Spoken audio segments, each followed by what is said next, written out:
Mom, you don't need to come this summer. Sarah's voice floated through the phone speaker. Greg thinks it's better if we keep the lake house just for our family this year. I paused my hand mid-wipe across the kitchen counter. The dishcloth dripped a single drop of soapy water onto the linoleum. I didn't drop the phone. I didn't gasp. I simply stared at the calendar pinned to my fridge. Just for your family, I repeated my tone entirely flat.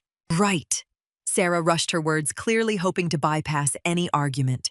Greg's parents are flying in and his siblings want to bring their kids. It's going to be packed. You wouldn't be comfortable anyway with all the noise. We're hosting a huge barbecue on the 24th of June. It just makes more sense. Makes more sense. Those words hung in the air. I see, I replied. You're not mad, right? We just need the space. I understand completely, I answered. I tapped the red button on the screen, cutting the line before she could offer another hollow excuse. I didn't cry. At 68, I had shed enough tears over my late husband's passing to waste any on a disrespectful daughter. I walked over to the wooden desk in my living room, pulled open the bottom drawer, and took out a thick blue folder. Inside sat the property deed. It bore only one name, Francine Hayes. I built that house 5 years ago using my savings and my late husband's life insurance. I picked the tiles, I hired the contractors, and I paid every single property tax bill. It was my sanctuary. Yet my daughter and her husband had just uninvited me from my own property. I looked back at the calendar. June 24th. Greg's massive family reunion. I tapped my fingers against the hard wood of the desk. If they wanted a private summer vacation without me, I would absolutely guarantee they got one. Just not at my lake house. The signs had been there for months. I simply chose to brush them off, to keep the peace. I drove up to the lake house the following Tuesday, knowing Sarah and Greg were stuck at their corporate jobs in the city. The gravel crunched beneath my tires, the familiar sound usually bringing a wave of calm. Today, it just sounded like a countdown. I unlocked the front door and stepped inside. The moment I crossed the threshold, the disrespect stared right back at me. My favorite floral armchair, the one I bought specifically to read by the stone fireplace, was gone. In its place stood a bulky, black leather recliner that screamed, Greg's taste. I walked into the kitchen. The vintage coffee mugs my husband and I had collected over decades were boxed up and shoved above the fridge. Greg's protein powder tubs now dominated the prime counter space. I moved down the hallway toward the master bedroom. My bedroom. The door was shut. I turned the knob and pushed it open. My floral quilt had been replaced by a stark gray duvet. On the nightstand, framed photos of Greg's family sat exactly where pictures of my late husband used to be. They had completely taken over the space, assuming my silence meant surrender. I didn't scream. I didn't call Sarah to demand an explanation. Arguing with entitled people only gives them a stage to perform their victimhood. I preferred results over reactions. I walked straight to the hall closet, grabbed a stack of heavy-duty garbage bags, and began packing. I didn't touch their things. I only packed mine. The vintage mugs, my husband's framed photos, the watercolor paintings I had carefully chosen. As I carried the third box to the trunk of my car, a quiet realization settled over me. They didn't view me as a mother or a homeowner. They viewed me as a free property manager who occasionally got in their way. I slammed the trunk shut. The house felt hollow now, stripped of my memories. That was fine. It made the next step much easier. My son David sat on my living room sofa watching me organize a stack of real estate documents on the coffee table. Unlike Sarah, David had never treated my assets as his personal inheritance. She actually said, "You shouldn't come to your own house." David shook his head, a deep frown settling on his face. Her exact words were that Greg thinks it's better I corrected sliding a property survey across the table. And they are hosting a massive party on June 24th for Greg's extended family. David scoffed. Greg has had his eye on that place since the day the drywall went up. Do you want me to call Sarah? I'll tell her to pack her things and mail you the keys. No, I stopped him immediately. If you call her, it turns into a family drama. Greg will spin it to make me look like an unreasonable old woman ruining their summer. I don't do drama, David. I do business. I handed him a folder. He opened it, his eyes scanning the top page. A slow, knowing smile spread across his face. You're listing it. I'm not just listing it, I replied, sipping my black tea. I called a private broker this morning. I told her I want an off-market sale. No for sale signs in the yard. No Zillow listings for Sarah to stumble upon. Just quiet, verified, cash buyers looking for a turnkey summer home. Mom, this is brilliant, David chuckled, leaning back. But you have a lot of heavy furniture left up there. You can't move that alone. That's exactly why I invited you over for coffee. I smiled. I rented a moving truck for tomorrow morning. We are going to clear out the master bedroom suite, my porch swing, and the dining table your father built. Leave the cheap guest beds for the buyers. And what happens on June 24th? David asked, his eyes gleaming with curiosity. On June 24th, I answered smoothly. Greg will learn a very valuable lesson about property rights. David and I arrived at the lake house just after sunrise on Wednesday. The morning mist still clung to the water, painting a serene picture that completely contrasted with my mission. I walked up the wooden porch steps, pulled my key from my purse, and slid it into the front door lock. It stopped halfway. I frowned, wiggling it. It wouldn't turn. Everything okay? David asked, carrying an empty moving box up the steps. The key won't turn. I pulled it out and examined it, then looked at the deadbolt. The metal casing around the lock was shiny and brand new. There were no scratches on it like the old one. They had changed the locks. A cold wave of clarity washed over me. This wasn't just Sarah being inconsiderate. This was Greg systematically locking me out of my own investment. He truly believed possession was 9/10 of the law. David noticed the new metal too. His face darkened. Mom, this is crossing a massive line. I'm breaking a window. You will do no such thing, I instructed calmly. Walk around to the back patio. Remember the sliding glass door. The secondary lock mechanism is a metal rod I installed myself. I never gave them the code to the outdoor lockbox where I keep the spare patio key. We walked around the back. The lockbox was still secured to the gas meter. I punched in the 4-digit code, retrieved the key, and opened the sliding door. Inside, we worked quickly and quietly. We dismantled the heavy oak dining table. We loaded up the antique porch swing. Every piece of furniture that carried my history went into the back of the rental truck. We left their cheap particle board desks and Greg's massive recliner exactly where they were.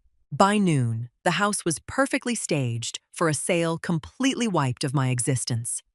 As David locked the patio door behind us, I looked at the house one last time. I felt absolutely nothing. No regret, no sorrow. Only the sharp, clean feeling of taking my life back. My real estate broker, Nancy, was a woman who understood efficiency. I sat across from her at my kitchen table 2 days later. I showed the property to a couple from out of state yesterday. Nancy slid a single sheet of paper toward me. They are retiring early and want a lakefront property immediately. They love the fact that the guest rooms are already furnished. I picked up the paper.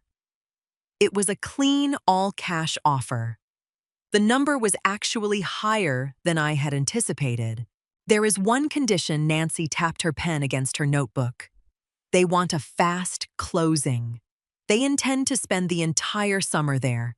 They requested a closing date of June 20th. I looked at the date on the paper. June 20th. Exactly 4 days before Greg's massive family reunion. 4 days before Sarah planned to host her in-laws on my dime. I picked up a pen from the table. "Are there any contingencies?" I asked, holding the pen above the signature line. "None," Nancy smiled confidently. "They waived the inspection since the house is only 5 years old. Once you sign this, we open escrow. The funds will be wired directly to your account next Thursday. Tell them we have a deal." I signed my name in smooth, bold strokes. Francine Hayes. As Nancy packed her briefcase, my phone buzzed on the table. It was a text from Sarah. "Hey, Mom. Greg's parents are asking if you have a larger grill at the main house we could borrow for the 24th. The one at the lake is too small for all the meat Greg bought." I stared at the screen. The sheer audacity was almost impressive. I didn't type out a long, angry paragraph. I didn't mention the locks. I simply typed, "I don't have a grill for you. Have a good summer." I hit send, muted her notifications, and poured myself another cup of tea. The wheels were in motion, and nothing could stop them now. The 20th of June arrived with clear skies and a gentle breeze. I dressed in a comfortable linen suit and drove to the escrow office downtown. The buyers, a pleasant older couple named Arthur and Helen, sat across the large mahogany conference table. They were excited, chatting about their plans to buy a pontoon boat and spend their evenings watching the sunset. "It's a beautiful property," Francine Helen beamed, sliding a stack of documents toward the escrow officer. "We really appreciate you moving so quickly on this." "I'm glad it's going to people who will appreciate the space," I replied warmly. I signed the final deed transfer. I slid the single patio key across the table. "Just a heads up," I mentioned casually. "The front door locks were recently replaced by a family member who lost a key. You'll probably want a locksmith to come out and rekey the whole house anyway." Standard procedure. "Oh, absolutely. We have a guy coming tomorrow morning?" Arthur nodded. The escrow officer stamped the final page. "All right, folks. We are fully closed. Francine, your wire transfer has already been initiated. It should reflect in your account within the hour." I walked out of that building feeling 10 pounds lighter. I sat in my car, opened my banking app on my phone, and watched the screen refresh.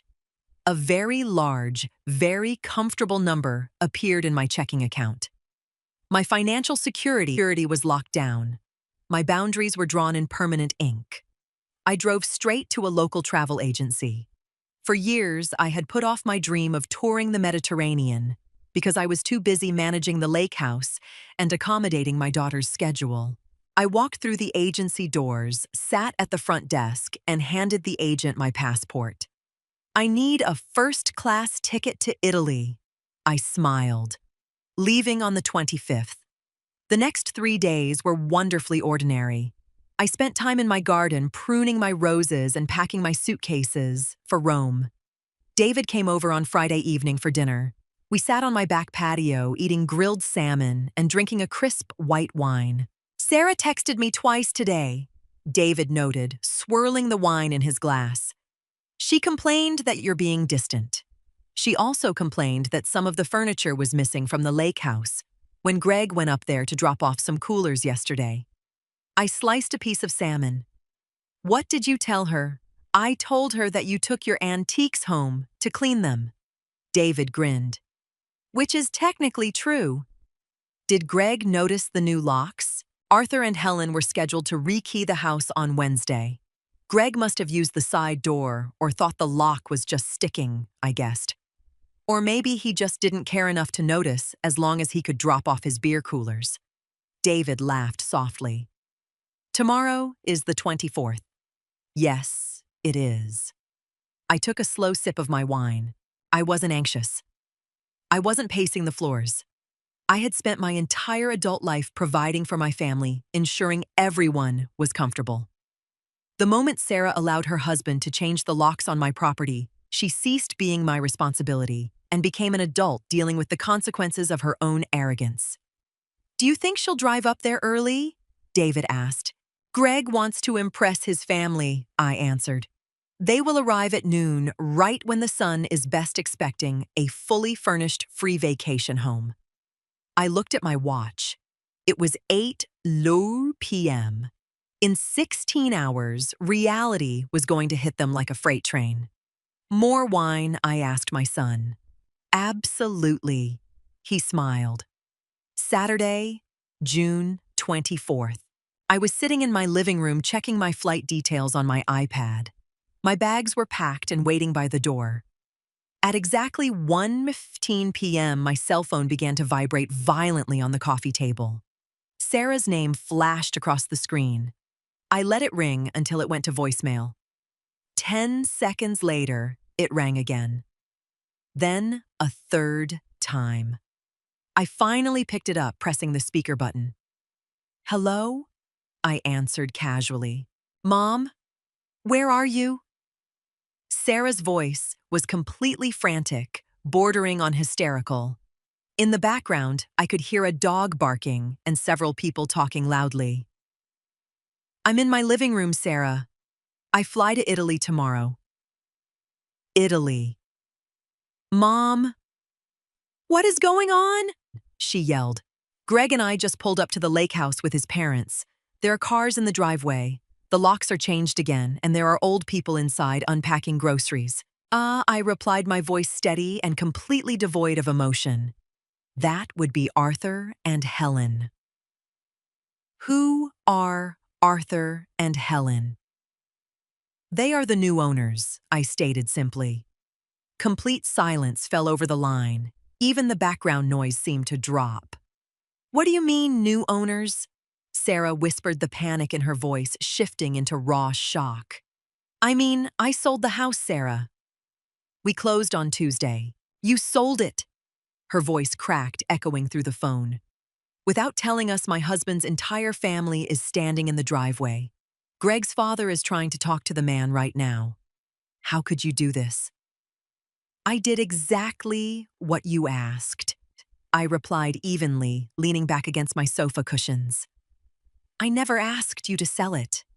"No, you didn't. I agreed. You just told me I wasn't welcome. So I removed myself, and I took my property with me." "Mom, you have to fix this."